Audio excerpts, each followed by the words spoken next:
कई कोप भवन में लेट गई।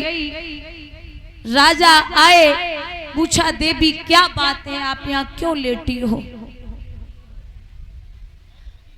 अब मैं निवेदन करूंगी कि थोड़ी देर के लिए मालाएं बंद कर दो, बस 10 मिनट का टाइम मुझे दे दो, छोटी सी कथा श्रवण कर लो। बस एक छोटा सा रहस्य है कि राम को वनवास किस लिए हुआ।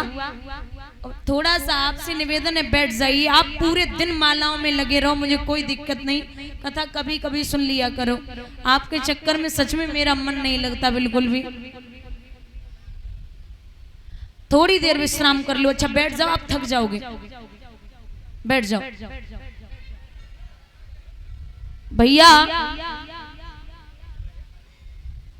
राजा दशरथ आए, पूछा देवी क्या बात है? बोले हमने सुना है राम का राज तिलक है। बोले बिल्कुल है, और आप तो राम को बहुत प्रेम करती हो, तो फिर अच्छी बात है राम का राज तिलक हो जाए। बोले राम को प्रेम ही तो करती हूँ, राम मेरा बेटा तो नहीं है ना। राजा दशरथ बोले कैसी बात करती हो, राम आपका बड़ा बेटा है। नहीं मानती।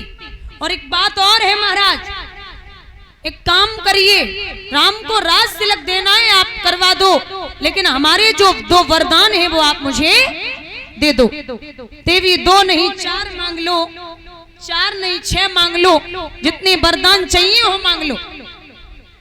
कहा चिकनी चुपड़ी बातें कहकर मुझे अबला को ना बहकाओ, यदि सच्चे हो तो रघुवंशी सौगंध राम की, राम की सौगंध खाइए कि मैं जो मांगू आप वही देंगे।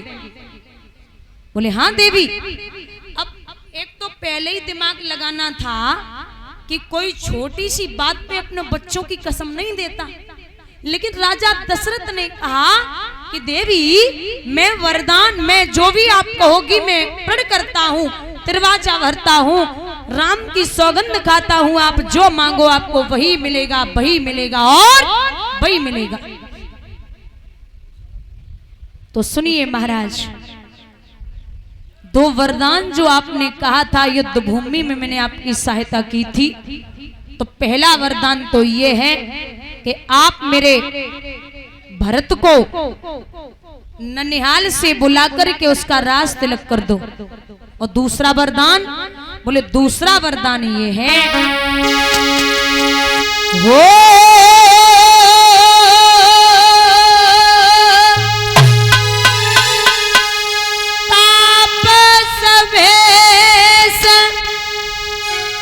विशेष उदासी 14 वर्ष राम बनवासी। राम सिया राम जय जय राम, राम सिया राम जय जय राम।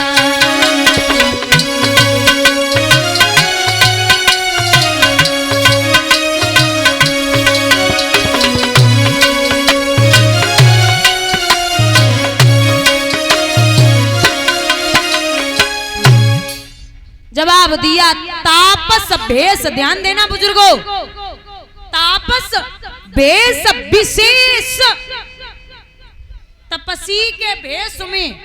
और एक बात और है दादा, अगर शेष नाग के अवतार लक्ष्मण बन के लिए न जाते तो मेघनाथ को मारने वाला कोई नहीं था। मेघनाथ को वही मार सकता था जिसने पत्नी का मुख न देखा हो और जो सोया न हो, जिसने 14 वर्षों तक पत्नी का मुख न देखा हो और जो सोया न हो। अब 14 वर्ष राम बन बासी 13 का मांग लेती, 16 का मांग लेती, 18 का मांग लेती, 14 वर्षों का ही वनवास क्यों मांगा?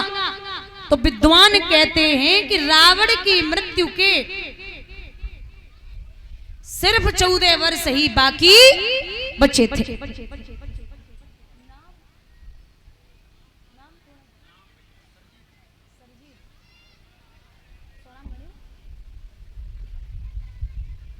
जवाब दिया कि महाराज रावण की मृत्यु के सिर्फ 14 वर्ष ही बाकी बचे थे। आई मौत छोड़े नहीं, रहो चाहे देश विदेश, और बिना मौत मरियो नहीं, चाहे बिचरो देश। अब प्रसंग उठता है कि राम को वनवास भेजने में किसका हाथ था।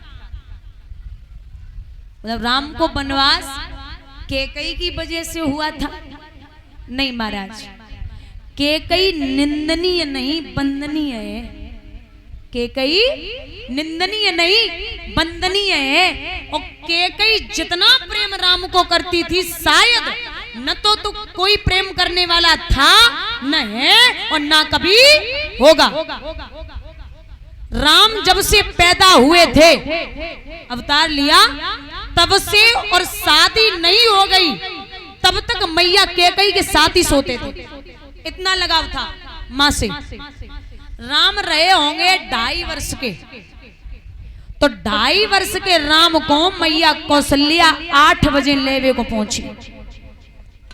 कैकेयी से बोली बहना, बोले हाँ दीदी, बोले हमें आज बड़ो अजीब लगे रहो कि हमारा राम हमारे साथ में सोवे, ले जा। ऐसो लगो जैसे काऊ ने बरछी को काम करे जे पे करो होवे। कह तो दिया ले जाओ, लेकिन पकड़ाई के राम को बोली बहना अगर हमारा राम ना सोवे तो वापस छोड़ जाना। कौशल्या लेके पहुंची। दादा 8 बज गए, 9 बज गए, 10 बज गए, राम जी करवटें बदल रहे लेकिन विश्राम नहीं कर रहे। 1 बज गया, 2 बजे मैया ने कहा भूख लगी है राम? नहीं। प्यास लगी? नहीं। नींद नहीं आ रही? सो जाऊंगा। 2.5 वर्ष के राम को मैया थप्पी दे रही, कहानी सुना रही, लेकिन राम ना सोई रही। समझ गई कौशल्या के बिना कैकेयी के सोए बारो नहीं। लेके पहुंची। अब कैकेयी मैया जो है वो चारपाई पलंग की पाटी पकड़ के सिसकियों की आवाज बाहर तक जा रही है, तेज तेज रो रही। दरवाजा खटखटाया, अरे ओ कैकेयी, एकदम उठी। हाँ बेना, बोले ये ले, ये तेरा राम तेरे बिना नहीं सोएगा, इसे ले जा। छाती से लगाई लियो, 2-4 चुम्बन राम के माथे पे जड़े पूत, हमें तो तेरे बिना नींद ही नहीं आ रही। लाला रात्रि के 2 बजे गो, हमारो मन घबराए रहो, हमारो राम मुंह को होवेगो। लाला तो को कोई तकलीफ है गई का? सो राम मैया कैकेयी को चेहरा देख रहे। कौशल्या सामने खड़ी। दादा 10 मिनट तब हुए जब राम सुक्की नींद कैकेयी मैया के आंचल से लग के सोए गए। अब विचार किया कि ये कैकेयी को जितना प्यार करता शायद मैंने जन्म दिया, मुझे भी नहीं कर सकता। राम रहे होंगे 4 वर्ष के, तो 4 वर्ष बैठ जा। 4 वर्ष के राम को मैया कैकेयी दाल भात खिला रही है। अब दाल भात खिलाई रही तो राम ने 4 चक्कर लगाए मैया के, और पीछे से नेत्र बंद करके पूछी माँ बोल में कौन हूं? अब मैया तो समझ गई कि जे हमारो बेटा राम है, लेकिन जवाब दियो अम्मो को पता है तू हमारो भरत है। सो राम बोले 4 चक्कर लगाए कि ये ले मैया तू हार गई, मैं तो तेरा बेटा राम हूं, बड़ा बेटा।